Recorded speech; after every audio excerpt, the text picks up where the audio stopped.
a camisa e mandando um abraço para uma pessoa, só para vocês entenderem os bastidores dessa situação. É porque uma pessoa, pelo que me relataram, uma pessoa que trabalha no Flamengo pediu um vídeo para a filha e a filha acabou postando. Enfim, uma confusão danada. Sei que foi uma irresponsabilidade absurda de quem estava participando desse momento. Inclusive, uma informação que a gente até publicou, que os empresários do jogador e os dirigentes do Flamengo ficaram revoltados com esse vazamento desse vídeo. Por quê? Ah, mas ele vai ser jogador do Flamengo. Beleza. Só que isso pode atrapalhar lá no River Plate. Tudo bem, o River Plate não tem mais nada a fazer a não ser assinar a rescisão ali depois do pagamento da multa rescisória. A questão pode demorar a enviar um documento para a AFA, sabe? Pode dificultar, porque de fato pega mal. O De La Cruz ele ainda é jogador do River Plate, ainda tem contrato vigente com o River Plate, e no dia seguinte do jogo de despedida dele, teoricamente, porque o River Plate não foi comunicado de nada, aparece um vídeo dele com a camisa do Flamengo. É óbvio que o River Plate não gostou nem um pouco, os empresários, repito, não gostaram nem um pouco, a diretoria do Flamengo também não postou nem um pouco. E aí muita gente vai falar assim, mas o Diogo Lemos postou no Twitter. Diogo Lemos, para quem não sabe, é membro do Conselho de Futebol do Flamengo, e ele postou no Twitter, ali, instantes depois, a bandeira do Uruguai, a bolinha vermelha e a bolinha preta. Pelo que me relataram no Flamengo, não tem nada a ver com o De La Cruz, foi porque o Diogo Lemos viajou para o Uruguai a passeio, férias, enfim, curtindo férias. Então, fica aí o relato sobre o De La Cruz. E quem quiser ver esse vídeo aí, tá lá nas outras redes sociais, @ViniCasagrande, Instagram, @ViniCasagrande, Twitter. Léo Ortiz, galera, outro jogador que está bem próximo de se tornar atleta do Flamengo. Ele chegou ontem, sexta-feira, de viagem.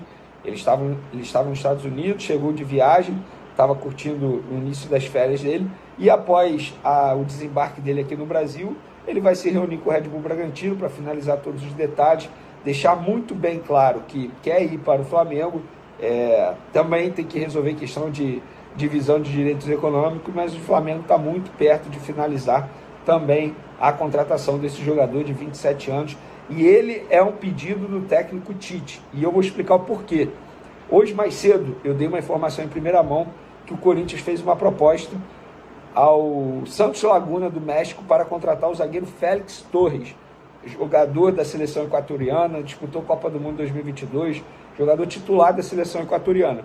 E a pessoa que me falou isso me disse o seguinte: Vene, antes do Corinthians, ele foi oferecido ao Flamengo, e a resposta foi: o Tite quer o Léo Ortiz. O Félix Torres, de fato, é um bom zagueiro, mas o Tite quer o Léo Ortiz. Estamos contratando o Léo Ortiz a pedido do técnico Tite. Foi prioridade dele para o setor defensivo. E o Félix Torres agradou ao Flamengo, mas o Corinthians, como eu já disse para vocês, está mais avançado aí, porque fez até proposta de 5 milhões de dólares, ou seja, cerca de 24 milhões de reais. O Léo Ortiz vai sair mais caro para os cofres do Flamengo. O Félix Torres tem 25 anos, o Léo Ortiz tem 27, e mesmo assim o Léo Ortiz sairá mais caro, vai ser por volta aí de 6 milhões de euros. Então fica a informação para vocês aí.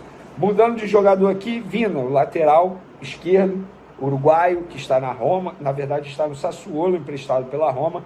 Já existe um acordo entre Flamengo e jogador. Agora a Roma, que até topa vender o jogador, está conversando com o Flamengo. Mas entre Flamengo e jogador tudo certo, base salarial, tempo de contrato, tudo ajustado. E agora o Flamengo está conversando com a Roma para chegar a um acordo, e aí a Roma vai ligar para o Sassuolo, vai falar: olha só, vendemos o Vina, ou não, se acontecer, né? Vendemos o Vina para o Flamengo, ele precisa retornar aqui porque a gente vai finalizar a venda dele para o Flamengo. Então a situação do Vina é essa: o Flamengo tentando, acredita que pode fazer a contratação, mas entre Flamengo e jogador tudo certo. A questão agora é entre o Flamengo e Roma. Dizem lá na Itália que a Roma quer pelo menos 10 milhões de euros para vender esse jogador. A primeira proposta do Flamengo, pelo que me relataram, foi de 6 milhões de euros. Existe uma discrepância muito grande aí. A ver se o Flamengo vai conseguir chegar a um acordo com os italianos. Finalizando aí possíveis chegados, Luiz Henrique, atacante do Real Betis. A gente trouxe aí a informação que o Fluminense entrou no páreo, inclusive informação em primeira mão, que viralizou aí rapidamente, muita gente repercutindo. dando os devidos créditos, muito obrigado ao pessoal aí, e o Fluminense entrou no páreo. A questão é, já mencionei isso para vocês, que existe um vídeo circulando do Luiz Henrique participando de um podcast falando que jamais jogaria no rubro-negro, e o Fluminense, eu acho que leva vantagem sim, pela relação dele com o Tricolor, né? A bem verdade é essa, ele é cria lá do Fluminense, se destacou com a camisa do Fluminense antes de ser vendido ao Real Betis, mas futebol, cara, é uma caixinha de surpresa. Ah, Vene, por conta disso o Flamengo tá fora? Não, o Flamengo continua tentando, pelo que me relataram no Flamengo. Inclusive o Flamengo entrou na jogada sabendo que o Fluminense já estava na jogada, não foi o Fluminense que entrou depois do Flamengo, pelo menos foi isso que me falaram no Flamengo, mas a gente tem um clássico Fla-Flu aí por esse jogador de 22 anos, tanto o Flamengo quanto o Fluminense querem o jogador por empréstimo, o Real Betis prefere venda, então os dois clubes estão conversando para ver se conseguem a contratação desse atleta. Possíveis saídas, pelo que eu sei, o Vitória ainda tenta a contratação do goleiro Hugo Souza, que pertence ao Flamengo, está emprestado ao Chaves de Portugal. Vitória continua tentando, mas o Hugo Souza pediu tempo para pensar, tem jogo importante no dia 29, inclusive, contra o Porto, lá na casa do Porto, e o Hugo Souza ele tem a expectativa e a esperança de ser titular nesse duelo, então o próprio Hugo Souza pediu para não resolver nada antes desse jogo, porque ele acha que vai ser titular. Outro jogador aí que está na mira de um clube europeu é o Léo Pereira, na mira do Olympiacos. A gente já trouxe essa informação aí há alguns dias.